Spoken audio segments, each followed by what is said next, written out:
The great hall of the Galactic Concord was filled with light. Thousands of floating crystals hung in the air. Each crystal glowed with a soft blue color.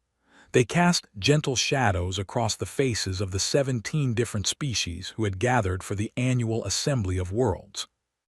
Ambassador Kethra of the Selvani Collective stood near the center of the hall. Her silver skin reflected the light from the crystals above. She had 4 arms, like all her people, and she kept 2 of them folded behind her back in a sign of respect. Her large black eyes moved slowly across the room, watching the other delegates as they talked and laughed. 3,000 years. That was how long the Galactic Concord had kept peace among the stars. 3,000 years of trade, cooperation, and shared knowledge. Kethra felt proud to be part of such a great alliance. Her people, the Selvani, had been members for almost 2,000 of those years. They were respected. They were trusted. They had helped build this civilization.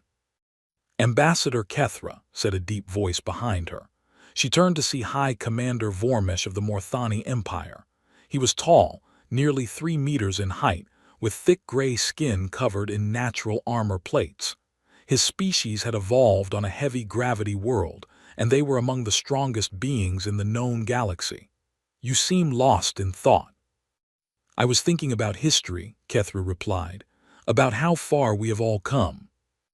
Vormesh made a sound that might have been a laugh. "History is for scholars and children. I prefer to think about the future." "The future grows from the past," Kethra said. "We cannot understand where we are going if we do not remember where we have been." "Perhaps." Vormesh looked around the great hall with obvious pride. "But what matters is that we are here now. The 17 species of the Concord, united and strong. Nothing in this galaxy can threaten us." Kethra nodded, but something small and cold moved through her mind. A memory. A story her grandmother had told her when she was young. A story about another species, one that was not here in this hall. One that would never be here. The humans. She pushed the thought away. The humans were gone. They had been gone for thousands of years. They were nothing but dust and memory now. Far from the Great Hall, in a small office on a research station orbiting a dead star, a Selvani scientist named Rilkan was studying old data. Very old data. The kind of data that most people had forgotten existed. Rilkan was not like other scientists. He did not care about new discoveries or famous awards. He cared about the past. He spent his days reading through ancient files and forgotten archives. He believed that the past held secrets that could change everything. Tonight, he was looking at records from the early days of space exploration.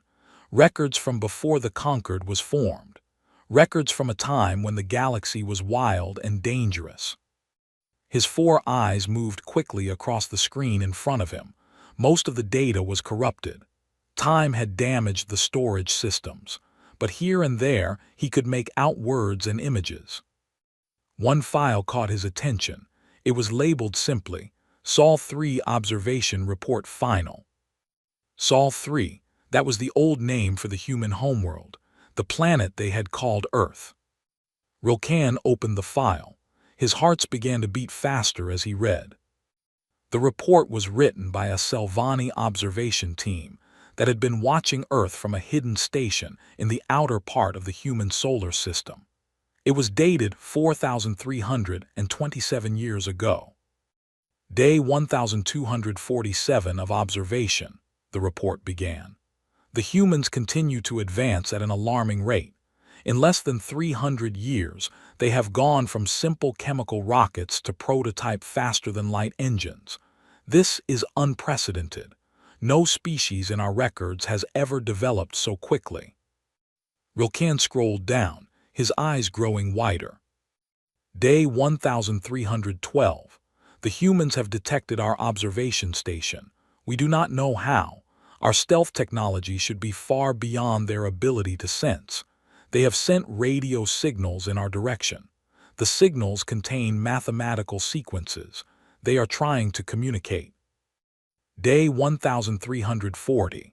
The Concord Council has decided not to respond to the human signals. The humans are considered too dangerous for contact. Their history is filled with violence. They fight wars among themselves constantly. The Council believes they will destroy themselves soon, as all such species do. Day 1456. The humans have launched their first interstellar probes. The probes are primitive but functional. At their current rate of development, the humans may achieve true interstellar travel within 200 years. Day 1502.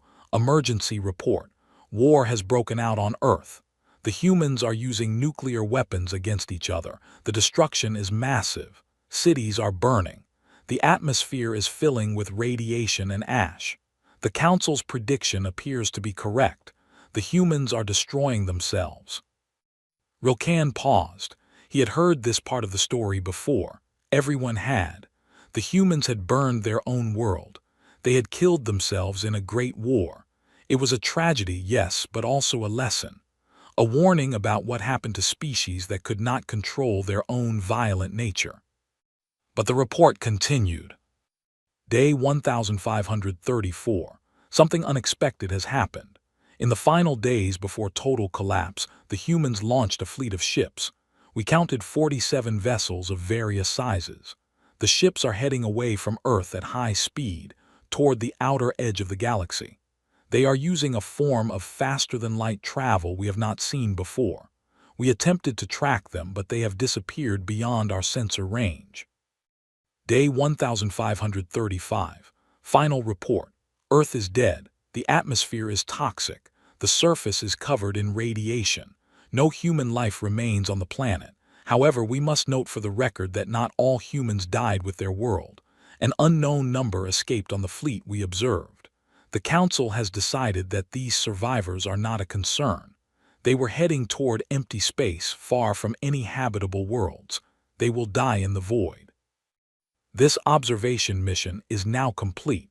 May the humans serve as a lesson to all who come after. Rilkan sat back in his chair. His hearts were pounding now. His hands were shaking. 47 ships. 47 ships full of humans had escaped Earth before it died, and the Conquered had simply decided not to follow them, not to check on them, not to help them or monitor them or even think about them again. For 4,000 years, everyone had believed the humans were extinct. But what if they were wrong? Ambassador Kethra returned to her private quarters after the assembly. She was tired.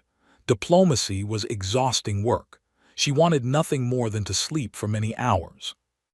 But when she entered her rooms, she found a message waiting for her. It was marked urgent and classified. It came from the science division.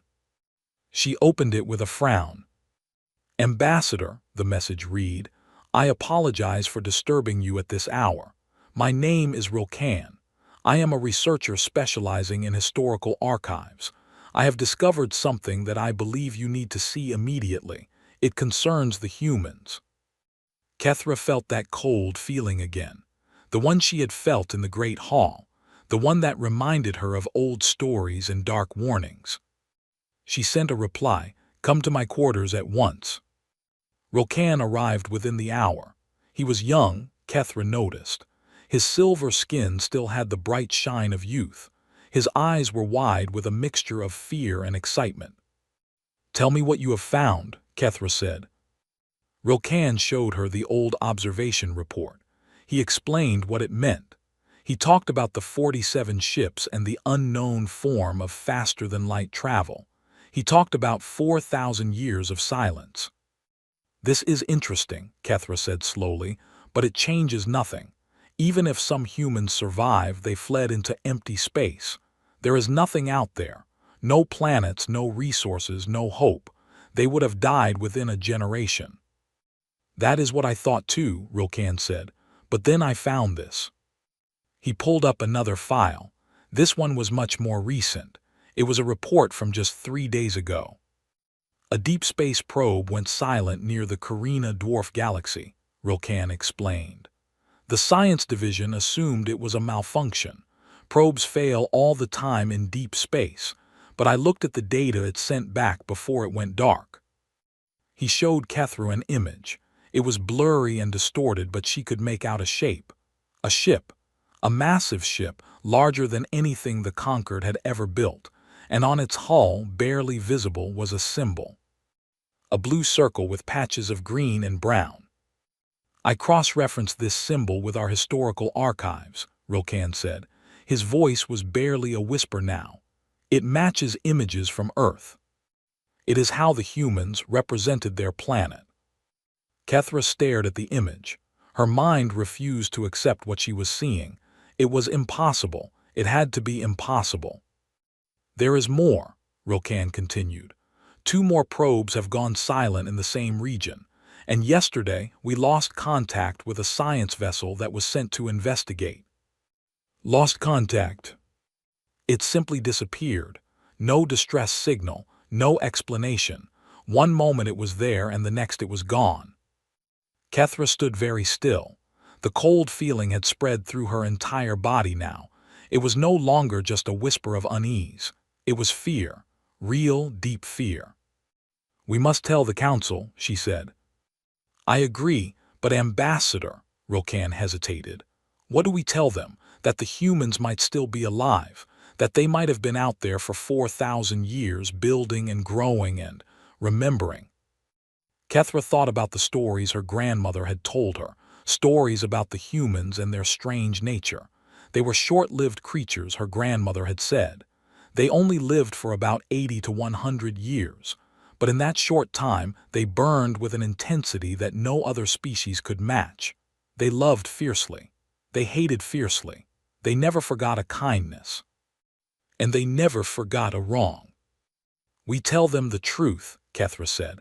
We tell them that we may have made a terrible mistake. We watched the humans burn their own world and we did nothing to help them. We knew some of them survived and we chose to ignore them. We assumed they would die in the dark between stars. She looked at the image of the massive ship again. The ship that was larger than anything the Conquered had ever built. If they are still alive, she said quietly, then they have had 4,000 years to remember what we did. 4,000 years to grow strong. 4,000 years to plan. What do you think they want? Rokan asked. Kethra did not answer for a long time. She thought about her grandmother's stories. She thought about human history, full of war and violence, but also full of art and music and love. She thought about how the Conquered had treated them, how they had watched and studied and ultimately abandoned them. I do not know what they want, she finally said. But I know one thing. Whatever they have become out there in the darkness, we helped create it, and now we will have to face it.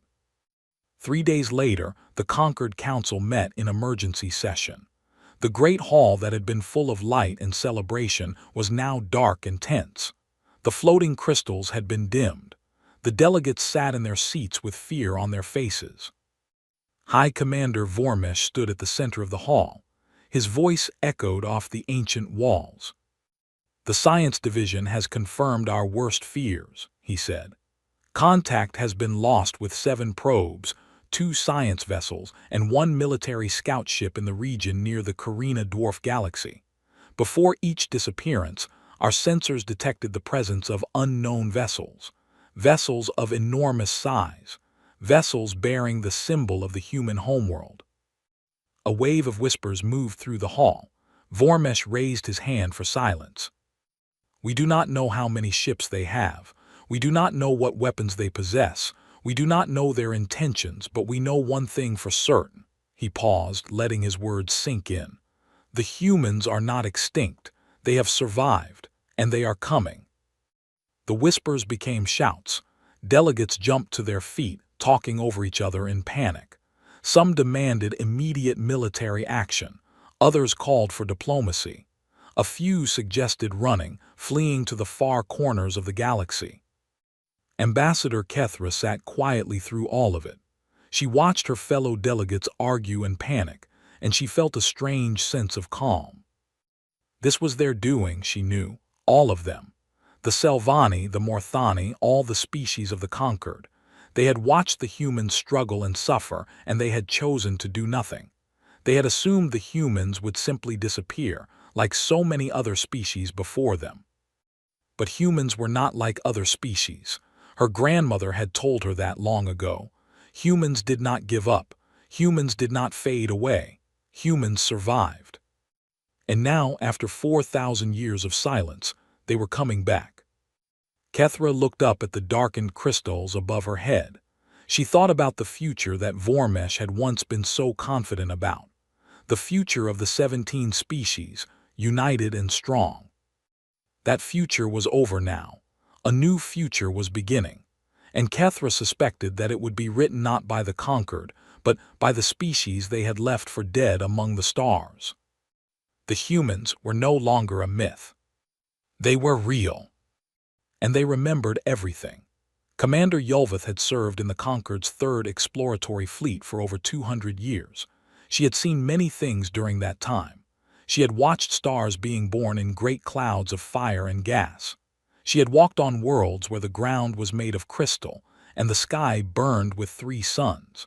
She had encountered creatures that lived in the vacuum of space itself, floating through the void like living ships. But she had never been afraid, not truly afraid, not until now. Her ship, the Vigilance, was the largest vessel in the 3rd Fleet. It carried a crew of 8,000 and enough weapons to destroy a small moon. For 2 centuries, it had been more than enough to handle any threat they encountered. Now, looking at the image on her command screen, Yulvith felt like she was commanding a child's toy. The ship that floated before them was beyond anything she had ever seen. It was black as the space around it, and it seemed to swallow light rather than reflect it. Its shape was unlike any conquered design. It was long and angular, with sharp edges that reminded Yulvith of a predator's teeth. Weapons ports lined its hull in rows that stretched on and on, more firepower on a single ship than in her entire fleet combined. And it was not alone. Behind the first ship, more shapes emerged from the darkness. Dozens of them, then hundreds, then thousands. They kept coming, an endless tide of black vessels appearing out of nothing like ghosts materializing from shadow. "Commander," her sensor officer said, his voice was shaking. I am counting over 12,000 ships, and more are arriving." 12,000 ships. The entire conquered military, gathered from all 17 species, consisted of about 15,000 vessels. These humans, these creatures that were supposed to be dead, had built an armada that could match the combined might of the galaxy. In 4,000 years of silence, Yulvith's hands gripped the arms of her command chair. Her 3 hearts were pounding so hard she could hear them in her own ears. She had to do something. She had to say something. Her crew was looking to her for guidance. "Open a communication channel," she ordered. "All frequencies." "Channel open, Commander." Yulvith took a deep breath. She was about to speak to a species that had been dead for 4,000 years, a species that her own people had helped abandon. She did not know what to say. "Unknown vessels," she began. "This is Commander Yulvith of the Galactic Conquered. We come in peace. We wish to communicate. Please respond." Silence. The human ships hung in space like a wall of shadow, unmoving and unresponsive. Seconds passed, then minutes. Yulvith began to wonder if they had even heard her. Then a voice came through the speakers. It was speaking in a language Yulvith did not recognize at first. Then her translator activated, and she heard the words in her own tongue. "You forgot about us." The voice was calm. There was no anger in it, no hatred, just a simple statement of fact. "That was a mistake." The message spread across the galaxy like fire through dry grass. Every species heard it. Every world received it. The humans were alive. The humans had returned, and they had not forgotten.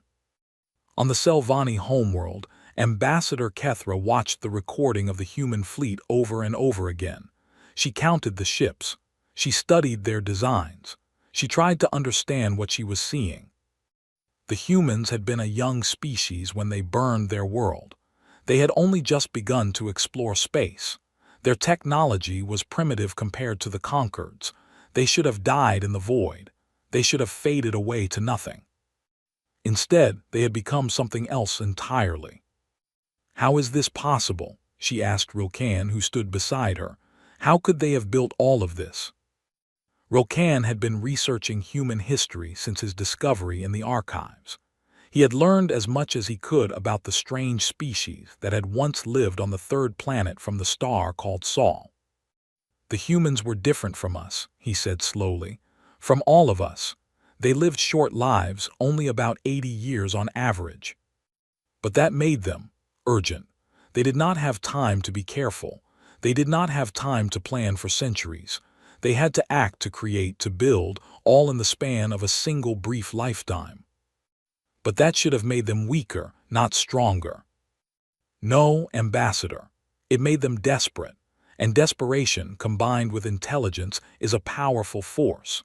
The humans accomplished in one lifetime what most species take 10 lifetimes to achieve. They went from simple farming to nuclear power in less than 200 years. They went from horses to spacecraft in 100. Kethra looked at the image of the human fleet again. 12,000 ships, probably more by now. An entire civilization built in the darkness between galaxies. "They had 4,000 years, she said quietly. 4,000 years with nothing to do but survive and remember. Yes, and if they developed at even a fraction of their historical rate." Rokan did not finish the sentence. He did not need to. The implications were terrifying. On the Morthani throne world, High Commander Vormesh was not thinking about implications. He was thinking about war. The war chamber was filled with the greatest military minds of the Morthani Empire. Generals, admirals, strategists, all gathered around a massive holographic display that showed the current position of the human fleet. "They have stopped at the edge of conquered space," one admiral reported. "They have not advanced further. Our scouts report no aggressive movements." "Yet," Vormesh said, his deep voice echoed through the chamber. "They have not attacked yet, but they will. A species does not build 12,000 warships for peaceful purposes." "Perhaps they want to negotiate," another general suggested. "Perhaps they only want recognition, a place in the conquered." Vormesh slammed his fist on the table. The sound was like thunder. "They want revenge," he roared. "Think about what we did to them. We watched their world burn and did nothing. We let them fly off into the void to die alone.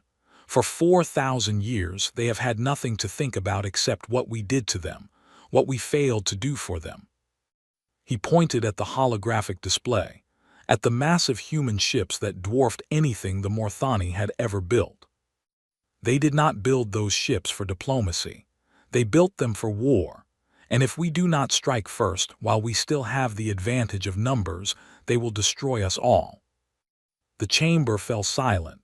Every officer present knew what Vormesh was suggesting.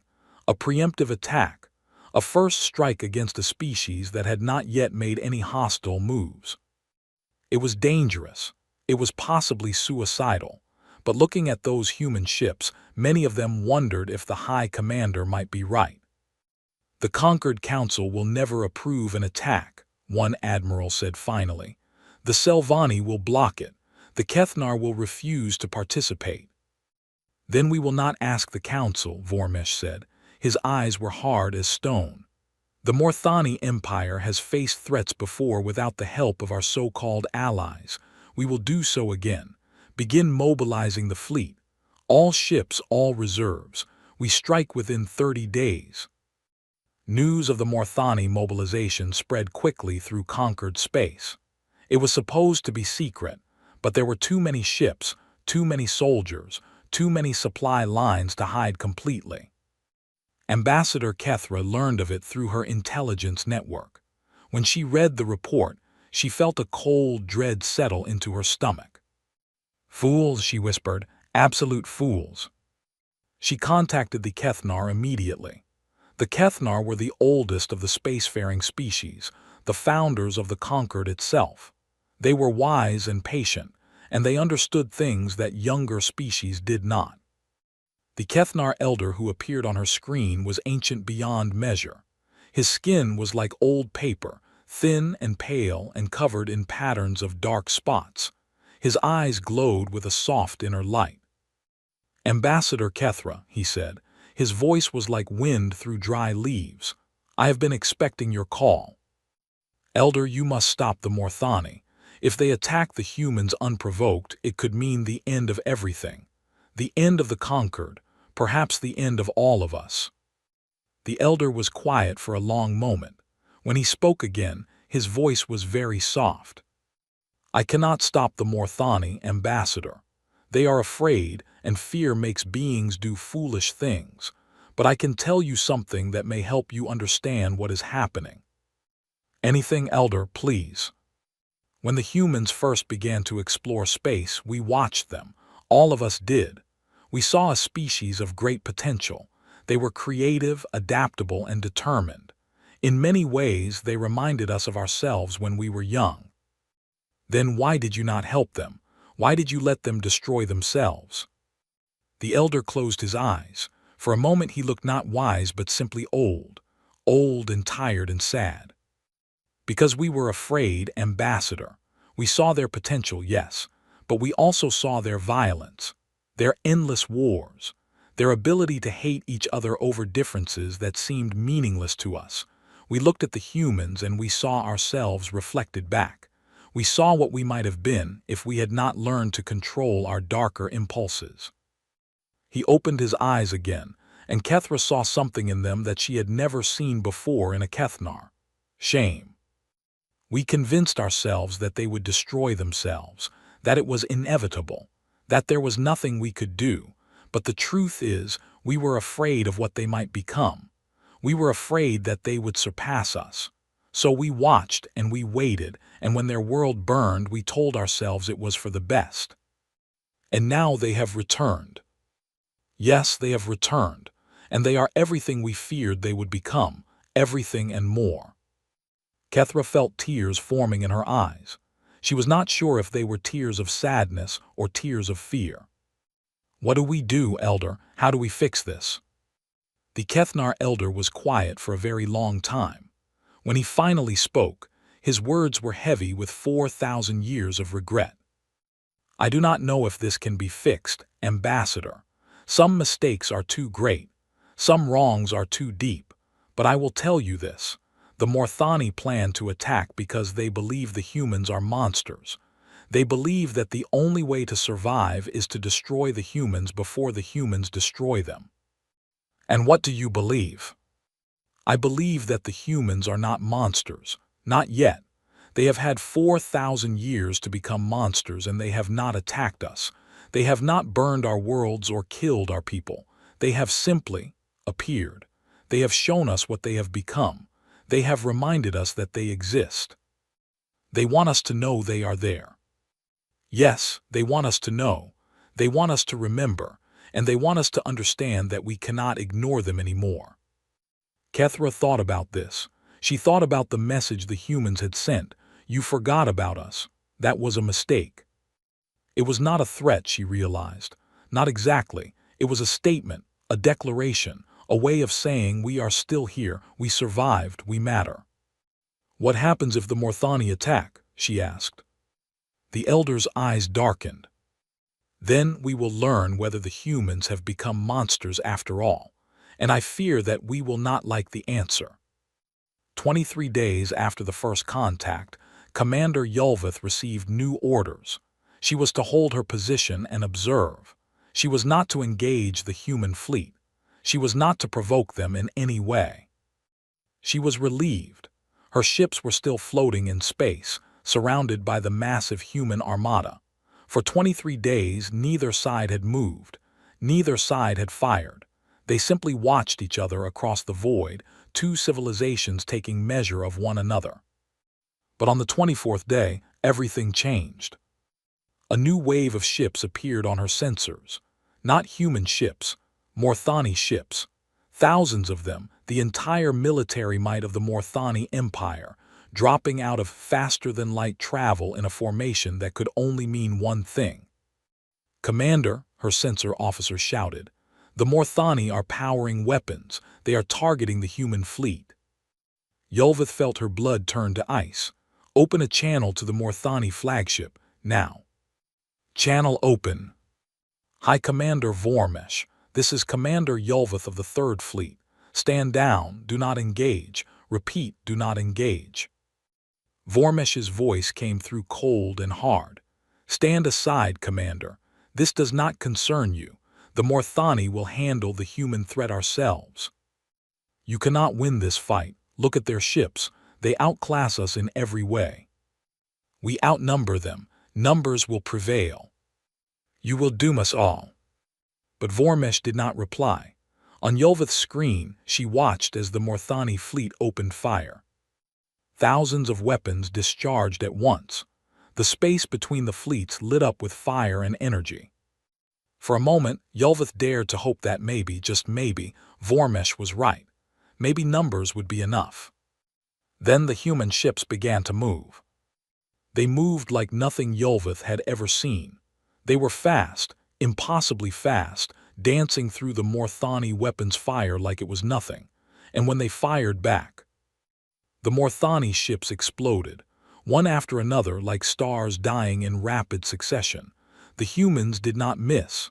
Every shot found its target. Every weapon hit home. What are they using? Yulvith whispered. Her weapons officer was staring at his screen in disbelief. I do not know, Commander. The energy signatures are unlike anything in our database. They seem to be bending space itself. The battle, if it could be called that, lasted less than an hour. When it was over, the Morthani fleet was gone. Thousands of ships, millions of soldiers, reduced to floating debris in the cold of space. The human fleet had not lost a single vessel. And then, slowly, the massive black ships began to turn. They oriented themselves toward conquered space, toward the worlds of the 17 species, toward everything that Yulvith had sworn to protect. A new message came through the communication channel, the same calm voice as before. We did not want this, remember that. We came in peace. We were willing to talk, but you attacked us. You made your choice. A pause then. Now we will make ours. The human fleet began to move forward, and Commander Yulvith, floating helplessly in the wreckage of Morthani ambitions, could do nothing but watch. The war had begun, and already it was lost. Admiral Helena Vance stood on the bridge of the Remembrance and watched the stars. She was 63 years old, with gray hair cut short and eyes the color of steel. Her face was lined with the marks of command, of decisions made and burdens carried. She had spent her entire life preparing for this moment. And now the moment had arrived. Behind her, the bridge crew worked in quiet efficiency. They were all human, of course. Every person in the fleet was human. 12,000 ships, 40 million soldiers, and countless support staff. The largest military force in the history of their species. All of it built for one purpose, to go home. Admiral, her executive officer said. He was a tall man named Marcus Chen, with dark eyes and a calm demeanor that Vance had come to rely on over the years. The conquered fleet has withdrawn beyond the debris field. They are not engaging. Good, Vance did not turn from the window. What about the survivors? We have picked up 3,000 Morthani escape pods. Medical teams are treating the wounded. Most are in stable condition. Make sure they receive the best care we can provide. They are not our enemies, Marcus. They are victims of their own leader's stupidity. Yes, Admiral. Vance finally turned from the window. She walked to the center of the bridge, where a massive holographic display showed the current state of the galaxy. The Conquered's territory was marked in blue. The human fleet's position was marked in red, and the path they would take was marked in white, cutting through the blue like a knife through silk. Show me Earth, she said. The display shifted, zooming in on a small yellow star at the edge of what had once been conquered space. Around the star orbited 8 planets. The third planet was brown and gray, scarred by ancient wounds that had never healed. Earth, the homeworld, the place their ancestors had fled 4,000 years ago. Vance looked at the dead world and felt something tighten in her chest. She had never seen Earth with her own eyes. No human alive had. It existed only in records and memories, passed down through generations like a sacred text. But she knew its history. Every human knew. They learned it as children before they learned anything else. The story of how their world had burned. The story of how the conquered had watched it happen. The story of how 47 ships had escaped into the void, carrying the last hope of humanity with them. Those ships had traveled for centuries, crossing distances that should have been impossible. They had found a new home in a distant galaxy, a harsh world that demanded everything they had just to survive. They had built and struggled and nearly died 100 times. But they had survived, and in surviving they had grown strong. "Admiral," Chen's voice interrupted her thoughts. "We are receiving a transmission from the Conquered Council. They are requesting immediate negotiations." "Of course they are." Vance smiled, but there was no warmth in it. "They saw what we did to the Morthani fleet. Now they want to talk." "Should I refuse the transmission?" Vance considered this for a moment. Part of her wanted to say yes. Part of her wanted to simply ignore the Conquered's pleas and continue forward, burning a path of destruction through their precious civilization. But that was not why they had come. That was not what the Founders had wanted. That was not what it meant to be human. "No," she said finally. "Accept the transmission. Let them say what they want to say. It is time they understood who we are and what we want." The transmission came through on a private channel, projected onto the main display of the bridge. Vance found herself looking at a room full of alien faces. She recognized some of them from the historical records. The silver-skinned Selvani, the massive Morthani, the ancient Kethnar, all 17 species of the Conquered, gathered together in what was obviously an emergency session. "Admiral Vance," one of the Selvani said. Her voice was carefully controlled, but Vance could hear the fear beneath it. "I am Ambassador Kethra of the Selvani Collective. On behalf of the Galactic Conquered, I want to express our deep regret for the actions of the Morthani Empire. Their attack was unauthorized and does not represent the will of the Council." "That may be true," Vance replied. "But the Morthani were members of your Conquered. Their ships flew under your banner. Their attack was made possible by their alliance with you. You cannot simply disown them now that it is convenient." The Morthani representative, a large male with gray armor plates and angry eyes, stepped forward. "We acted to protect the Conquered from your aggression. You appear out of nowhere with a massive fleet, and we are supposed to simply accept it. You are the aggressors here, human." Vance looked at him for a long moment. When she spoke, her voice was quiet but filled with something that made the Morthani step back. "Aggression? Let me tell you about aggression. 4,000 years ago, my ancestors watched their world die. They watched their cities burn, their families die, their entire civilization collapse into ash and radiation. And while this was happening, your Conquered did nothing. You watched from your hidden stations. You recorded everything. And then you flew away, confident that we would simply disappear." She stepped closer to the display, her eyes locked on the alien faces before her. "We had reached out to you. We had sent messages trying to make contact, trying to join your civilization. We did not want war. We wanted peace. We wanted to be part of something greater than ourselves, and you ignored us. You decided we were too dangerous, too violent, too primitive. You decided to let us die." "That was 4,000 years ago," the Morthani protested. "None of us were alive then. We cannot be held responsible for the decisions of our ancestors." "Neither can we," Vance replied. "But we are all living with the consequences of those decisions, are we not?" The chamber fell silent. Vance let the silence stretch, let them feel the weight of it. "When our ancestors fled Earth," she continued, "they carried with them everything they could save. Records, artifacts, knowledge, genetic samples. They knew they were probably going to die in the void. They knew the odds were against them, but they refused to simply give up and accept extinction." She smiled slightly, a genuine smile this time. That is what it means to be human. We do not give up. We do not surrender. We do not go quietly into the darkness. And we do not forget. The negotiations continued for hours. Vance listened as the various conquered representatives made their arguments, their pleas, their demands. Some were arrogant, insisting that the humans had no right to enter conquered space. Some were apologetic, begging for forgiveness for wrongs committed thousands of years ago. Some were calculating, trying to figure out what the humans wanted so they could offer it in exchange for peace. But it was the Kethnar elder who finally asked the right question.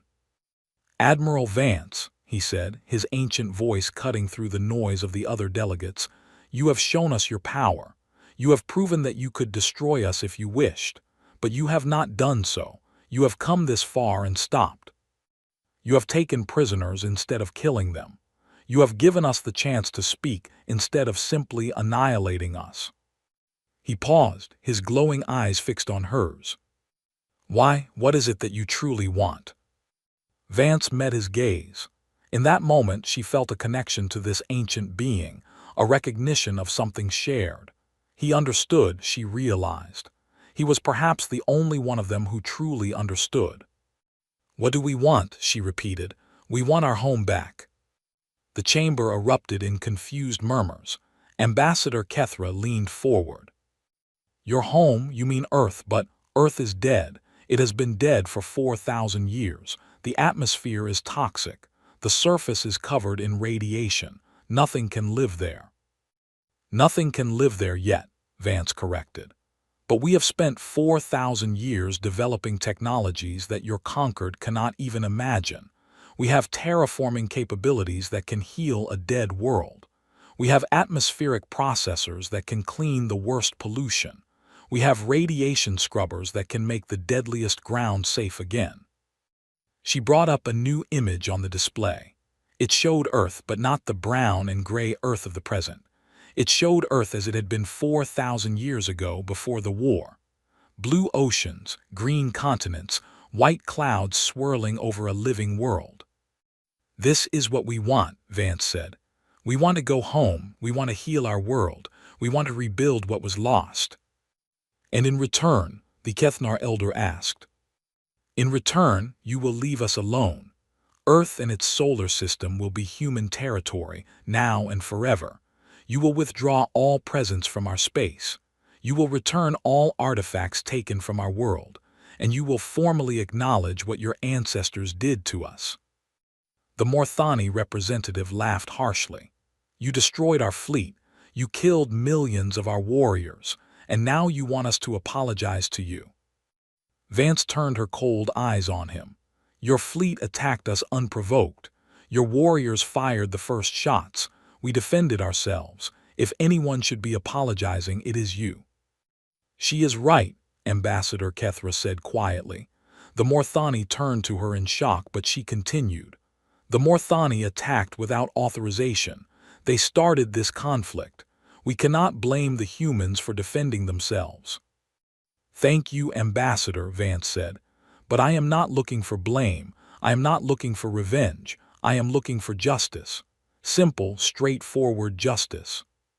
She looked around the chamber at all the alien faces, all the species that had abandoned her ancestors to die in the dark. 4,000 years ago, you made a choice. You chose to ignore us. You chose to let us burn. You told yourselves that we would simply disappear, that the galaxy would be better off without us. "We were wrong," the Kethnar elder said. "Yes, you were wrong, but we are not here to punish you for that mistake. We are not here to conquer or destroy. We are here because we survived. We are here because we remember. And we are here because, despite everything you did to us, we still believe in something better." After the formal negotiations ended, Vance remained on the bridge alone. She had asked Chen to give her some time to think. The next few hours would determine the fate of billions of lives. She needed to be sure she was making the right decisions. She walked back to the window and looked out at the stars again. Somewhere out there, beyond the light years and the void, was her true home. New Terra, they called it, the world their ancestors had found and made their own. Vance had been born on New Terra. She had grown up in its cities, walked through its forests, swum in its oceans. It was a beautiful world in its own harsh way. The founders had chosen well. But it was not Earth. Every human child learned about Earth. They learned about its blue skies and green hills. They learned about its animals and plants, most of which now existed only as genetic samples in carefully maintained vaults. They learned about its history, its cultures, its art and music and literature. They learned about what had been lost. And they learned about what had been done to them. Vance remembered her grandmother telling her stories about the flight from Earth. Her grandmother had been a child during the Exodus, one of the youngest survivors. She had watched through a porthole as Earth grew smaller and smaller behind them, a tiny blue dot fading into the darkness. "We never stopped loving it," her grandmother had said. "Even when it was gone, even when we knew we could never go back, Earth was home, it always would be." Now, for the first time in 4,000 years, they could go back. They had the power to heal their world, to restore what had been destroyed. They had the strength to force the conquered to respect them. But they also had a choice to make. They could use their power for vengeance. They could burn the conquered's worlds the way their own world had been burned. They could make the galaxy pay for what it had done to humanity. Or they could use their power for something else, something better. Vance thought about her grandmother again. She thought about the stories, the memories, the hopes and dreams that had been passed down through generations of humans in exile. "We did not survive just to become monsters," her grandmother had said. "We survived to prove that we were better than they thought we were, better than violence, better than hate, better than fear." Vance closed her eyes. She thought about the Morthani prisoners in the medical bay, being treated by human doctors. She thought about the conquered representatives, arguing and pleading and trying to understand. She thought about all the billions of beings across the galaxy who were now waiting to learn their fate. They expected monsters. They expected revenge. They expected the humans to be exactly what the ancient conquered had feared they would become. But that was not who they were. That was not who they would ever be. Vance opened her eyes and turned back to the command console. She had a decision to make, and she knew now what that decision would be. They would take Earth back. They would heal their world. They would rebuild their civilization. But they would not destroy the conquered. They would not burn innocent worlds. They would not prove the ancient fears right. They would show the galaxy what humanity truly was. Not monsters, not conquerors, not destroyers. Survivors, builders, dreamers. And maybe in time, friends. The formal agreement was signed 3 days later. The conquered agreed to all of humanity's terms. Earth and its solar system were recognized as human territory. All conquered presence would be withdrawn. All artifacts would be returned. A formal statement of regret would be issued, acknowledging the mistakes of the past. In exchange, humanity agreed to peace. They would not attack conquered worlds. They would not interfere with conquered business. They would coexist, separately but peacefully, until such time as both sides were ready to meet as equals. It was not perfect. There were those on both sides who wanted more. Morthani hardliners demanded revenge for their destroyed fleet. Human extremists argued that the conquered should be made to suffer for their crimes. But the agreement held, and slowly, tentatively, the galaxy began to adjust to a new reality. Humanity was no longer a myth. Humanity was no longer a memory. Humanity was real and powerful and here to stay. And Admiral Helena Vance, standing on the bridge of the Remembrance as her fleet began the long journey toward Earth, allowed herself a small smile. They were going home. The negotiations had ended, but the real work was just beginning. Ambassador Kethra stood on the observation deck of her diplomatic vessel and watched as the human fleet moved past. Ship after ship, an endless parade of black hulls and gleaming weapons, all heading toward the dead world called Earth.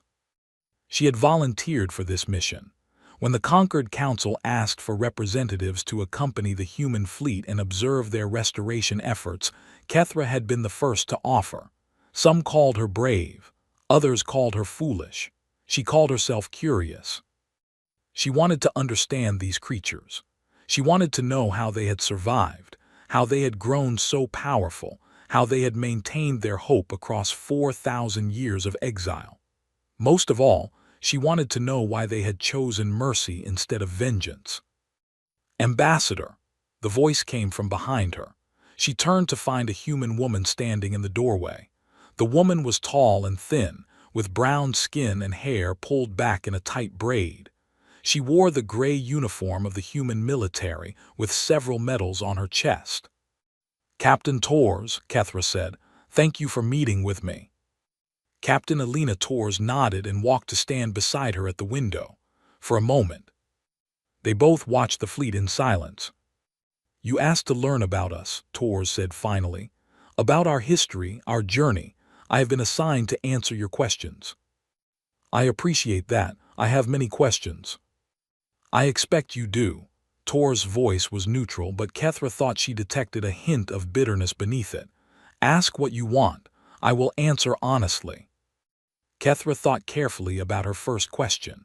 There were so many things she wanted to know, but one question burned brighter than all the others.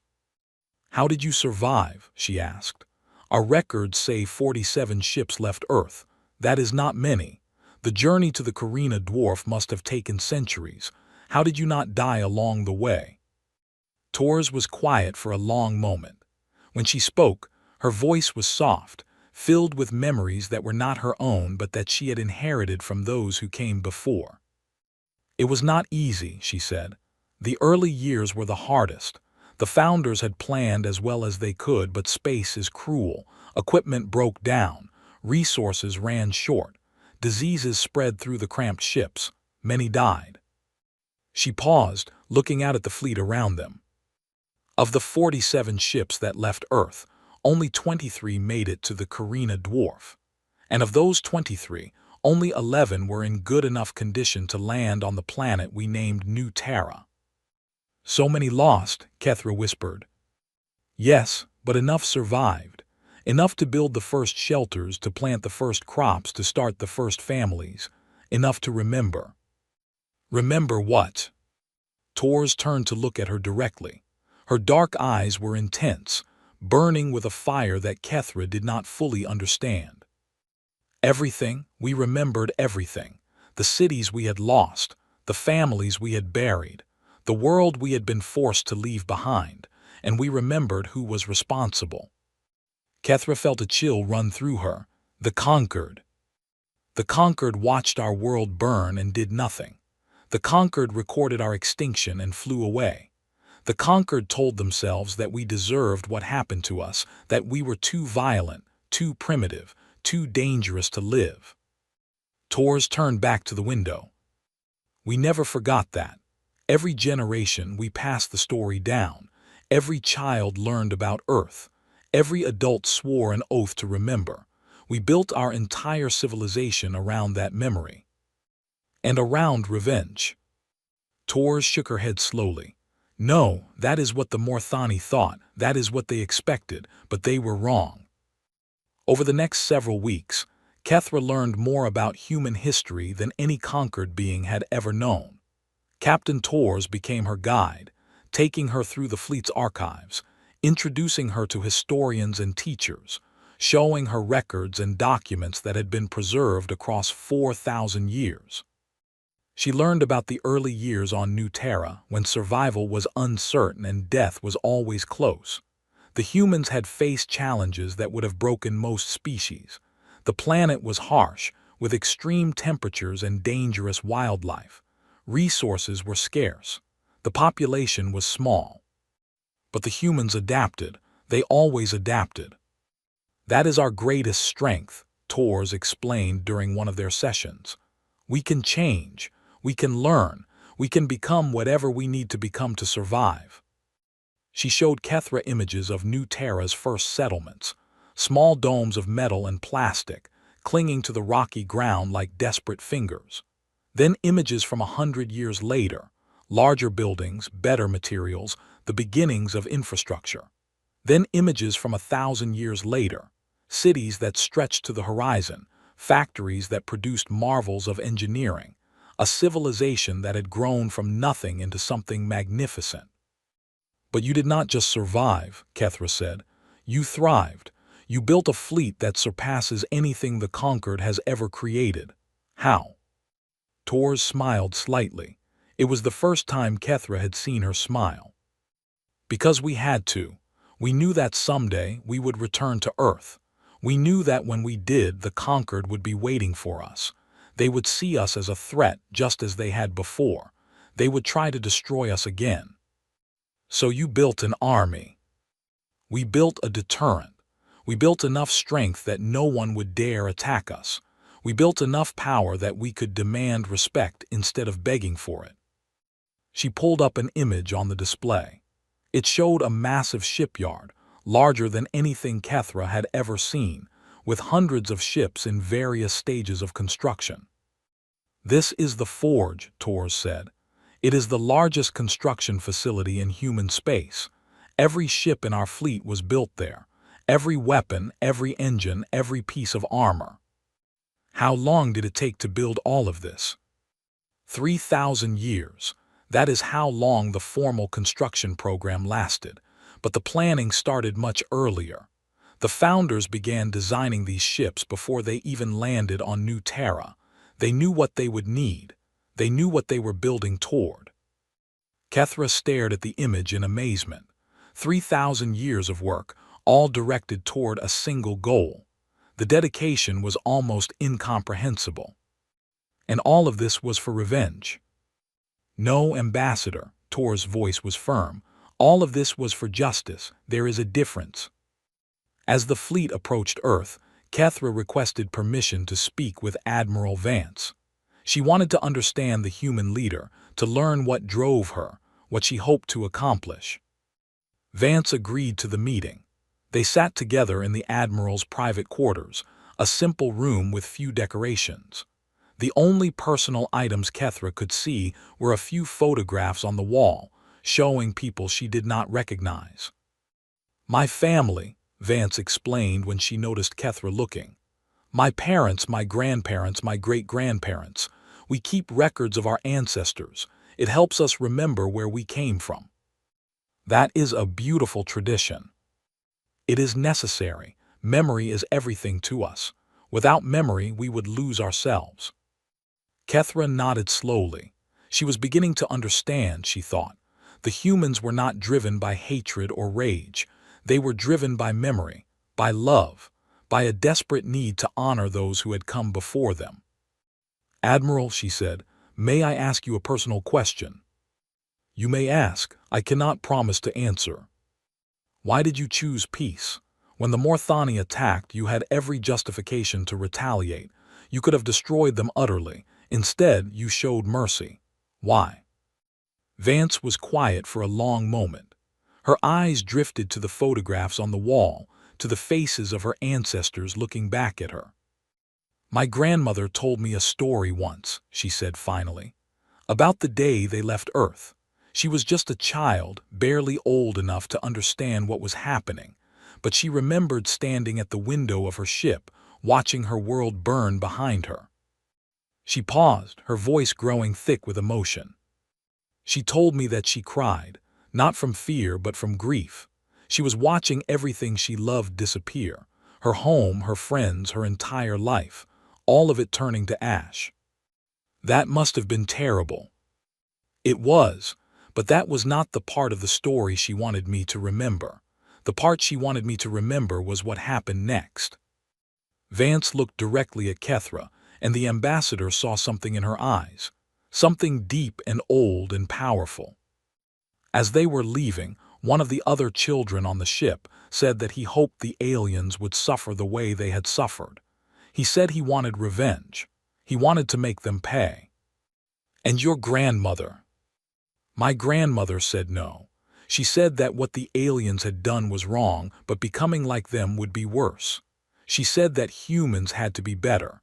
They had to remember not just the pain, but the hope, not just the loss, but the love, not just what was taken from them, but what they still had.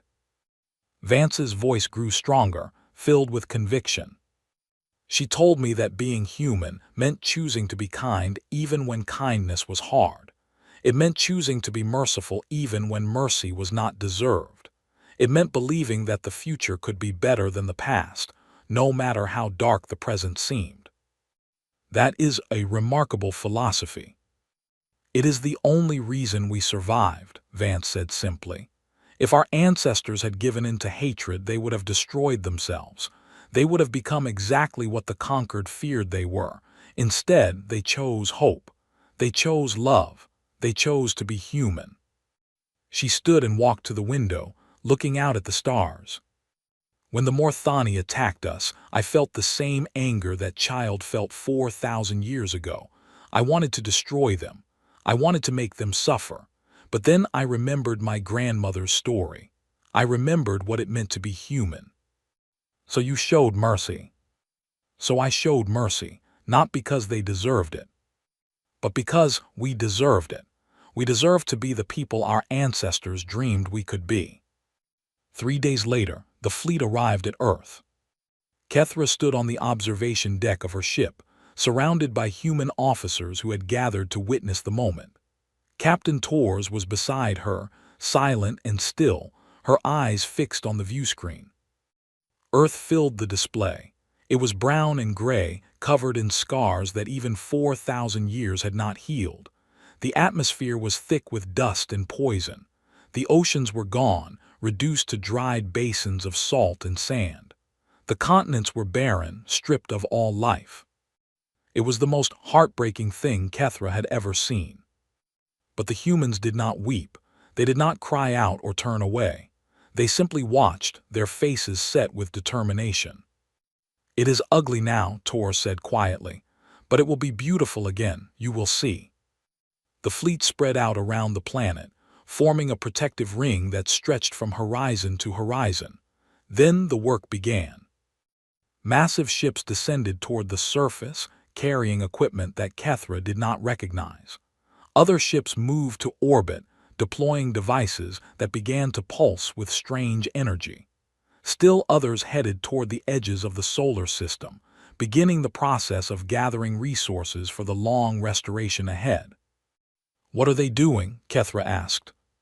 "Healing," Torres replied. "The first phase is atmospheric restoration.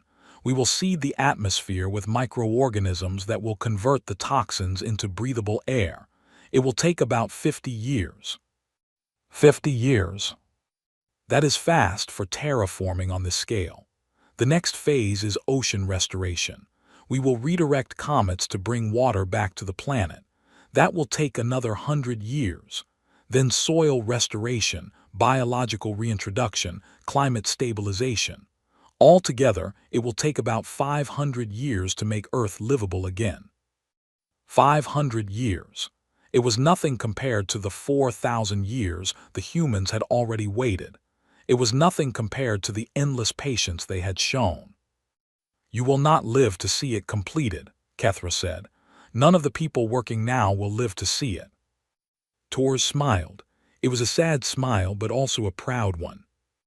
"No, we will not, but our children will, and their children after that. That is what it means to be human. We plant trees under whose shade we will never sit. We build cathedrals we will never worship in. We dream dreams that take generations to fulfill." She looked at Earth, at the dead world that would someday live again. "We do it because it matters, because hope matters, because the future matters even if we will never see it." Kethra felt tears forming in her eyes. She had come here expecting to find monsters. She had expected anger and hatred and violence. Instead, she had found something else entirely. She had found a species that had been broken and had chosen to rebuild. A species that had been abandoned and had chosen to forgive. A species that had been given every reason to become cruel and had chosen, against all odds, to remain kind. She had found humans, and in that moment, watching them begin the long work of healing their wounded world, she understood something important. The conquered had been wrong about them. They had been wrong from the very beginning. Humans were not monsters to be feared. They were miracles to be admired. 500 years passed like water flowing down a mountain, slow at first, then faster, then rushing toward an inevitable conclusion. Ambassador Kethra did not live to see the completion of Earth's restoration. Neither did Captain Torres, nor Admiral Vance, nor any of the beings who had been present at the beginning.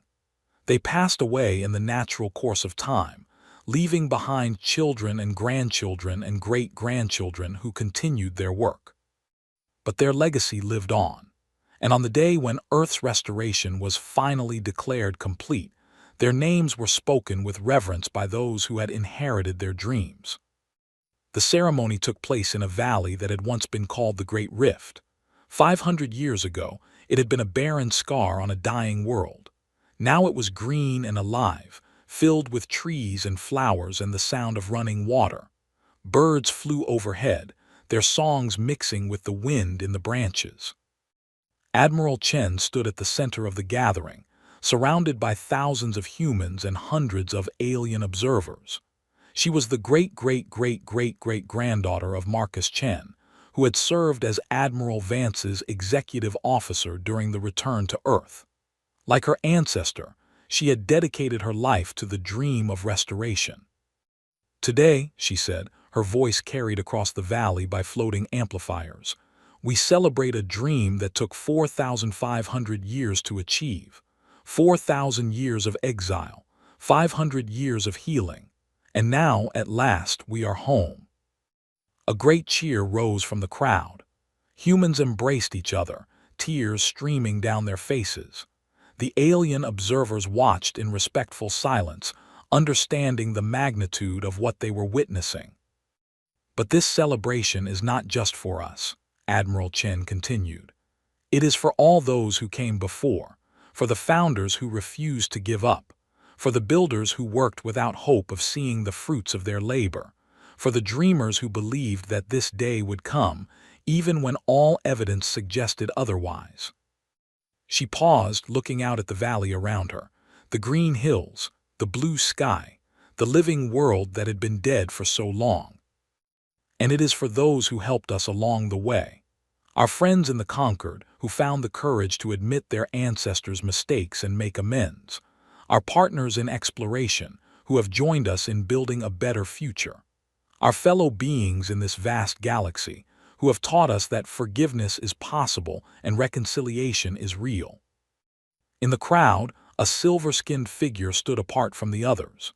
She was young, barely 50 years old by Selvani standards, but she carried herself with the dignity of someone much older. Her name was Kethravel, and she was the direct descendant of the ambassador who had first reached out to humanity 5 centuries ago. She had inherited her ancestors' journals and records. She knew the full story of what had happened during those early days of contact. She knew about her ancestors' fears and hopes, her doubts and discoveries. And she knew about the friendship that had formed between Ambassador Kethra and Captain Torres, a friendship that had laid the foundation for everything that came after. When the formal ceremony ended, Kethravel made her way through the crowd toward Admiral Chen. The human leader noticed her approach and smiled warmly. "Ambassador Kethravel," she said, "I am glad you could be here." "I would not have missed it for anything," Kethravel replied. "My ancestor would have wanted to see this day. Since she cannot, I am here in her place." "She would have been proud." "Yes, I believe she would have been." They stood together in silence for a moment, watching the celebration continue around them. Humans and aliens mingled freely, sharing food and drink and laughter. It was a sight that would have been unimaginable 5 centuries ago. "Do you know what my ancestor wrote in her final journal entry?"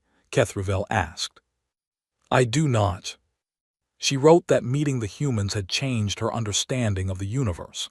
She had always believed that species were defined by their past, shaped by their history in ways that could never be changed.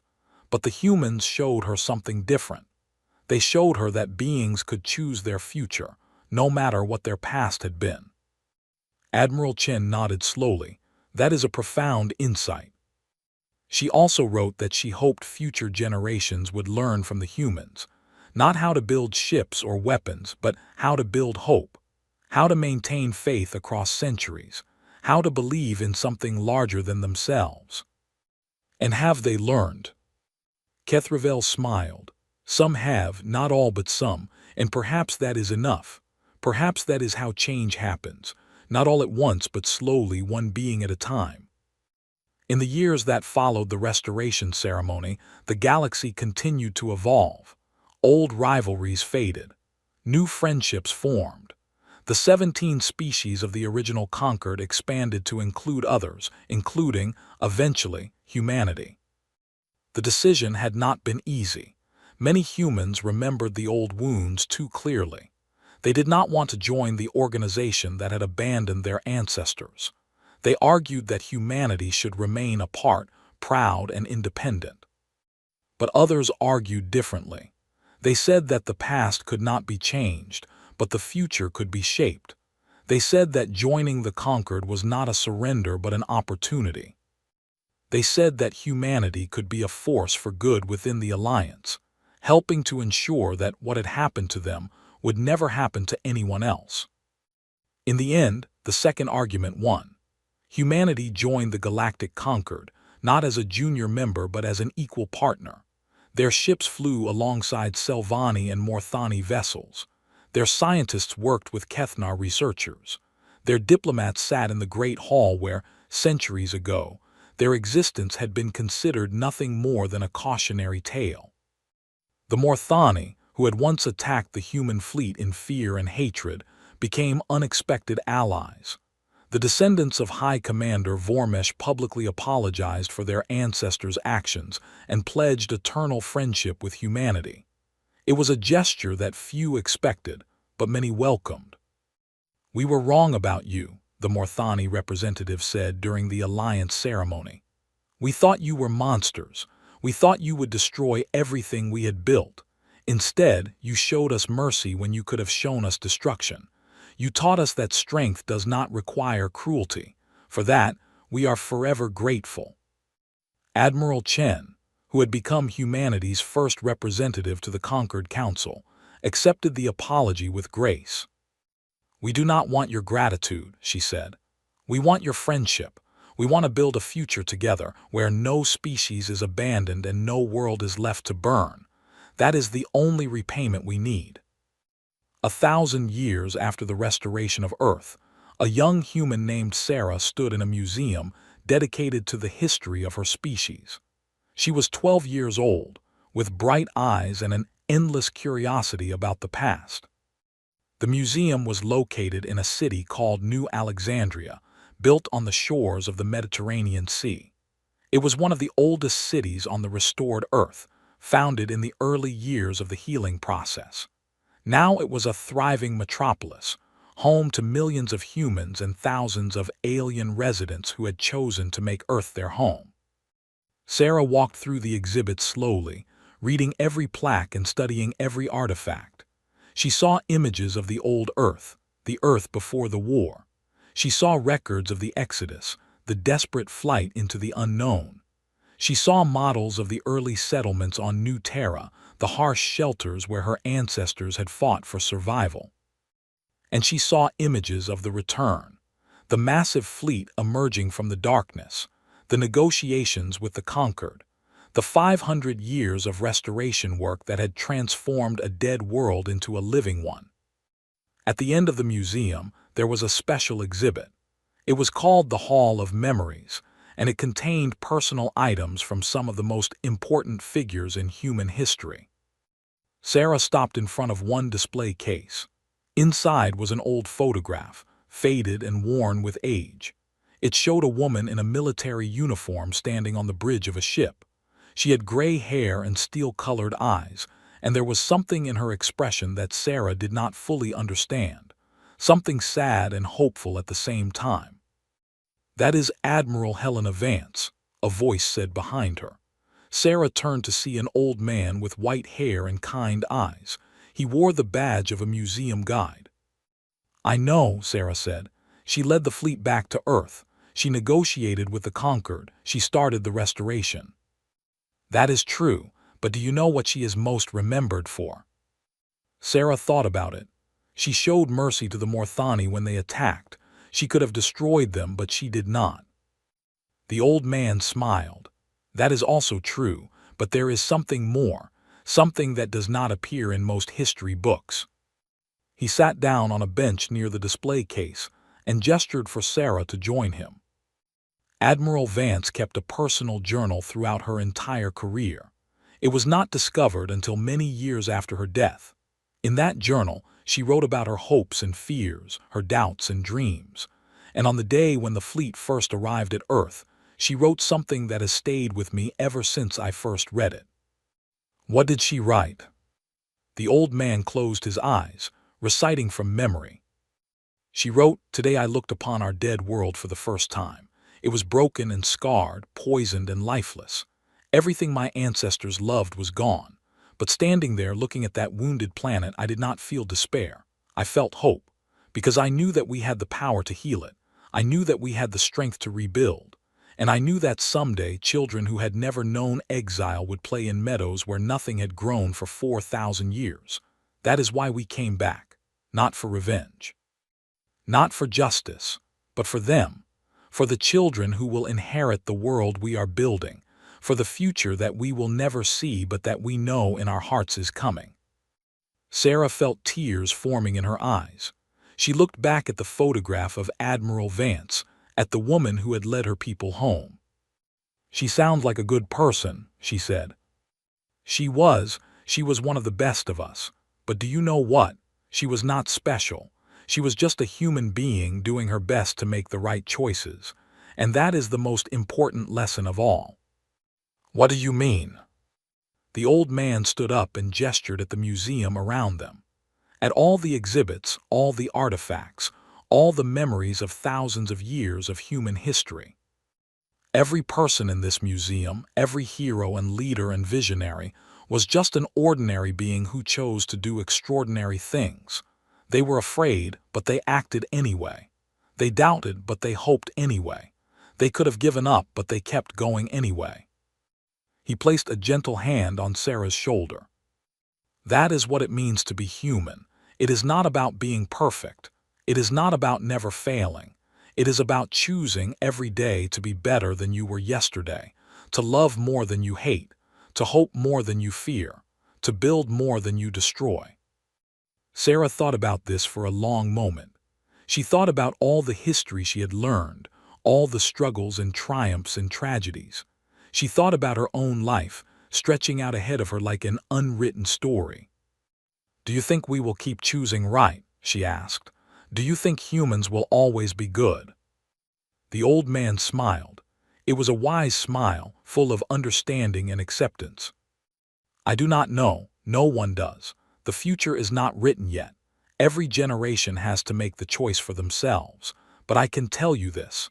For 4,000 years, when we had every reason to become monsters, we chose to remain human. When we could have destroyed our enemies, we chose to make them our friends. When we could have burned the galaxy in revenge, we chose to heal our world instead." He looked at the photograph of Admiral Vance one last time. "We have made mistakes along the way. We will make more in the future. But as long as we remember who we are and what we believe in, I think we will be okay. I think we will keep choosing hope over hate, love over fear, mercy over revenge." He turned back to Sarah and smiled. "That is what your ancestors learned in the darkness between stars. That is what they passed down to you. And that is what you will pass down to your children, and they to theirs, on and on until the end of time." Sarah nodded slowly. She understood now. She understood what it meant to be human. It meant carrying the memory of the past while building the hope of the future. It meant choosing, every day, to be worthy of those who came before and those who would come after. It meant never forgetting and never giving up. She looked at Admiral Vance's photograph one last time, at the woman who had led her people home from the darkness. "Thank you," she whispered, though she did not know if she was speaking to the old man or to the Admiral or to all the humans who had ever lived and hoped and dreamed. Then she turned and walked out of the museum, into the bright sunlight of a world that had been dead and was now alive. The sky above her was blue, the grass beneath her feet was green, birds sang in the trees and children laughed in the distance. It had taken 4,500 years, but they had done it. They had come home. Far above the earth, a station orbited in silence. It was an old station, one of the first built during the Restoration. Now it served as a monument, a reminder of all that had been lost and all that had been regained. On the station's observation deck, a plaque hung on the wall. It contained words that had been spoken by Admiral Helena Vance long ago, on the day when humanity's fleet had first arrived at their ancestral home. The words read, "We left Earth because we refused to become monsters. We spent 4,000 years in darkness, building and dreaming and hopping. We came back not for revenge but for redemption, not to destroy but to heal, not to prove that we could be as cruel as the galaxy expected, but to show that we could be better than anyone imagined. This is our home, this is our past, this is our future. We are human, and we remember everything." Below the plaque, the earth turned slowly in the infinite dark, blue and green and alive. It was beautiful. It was home, and it would remain so forever.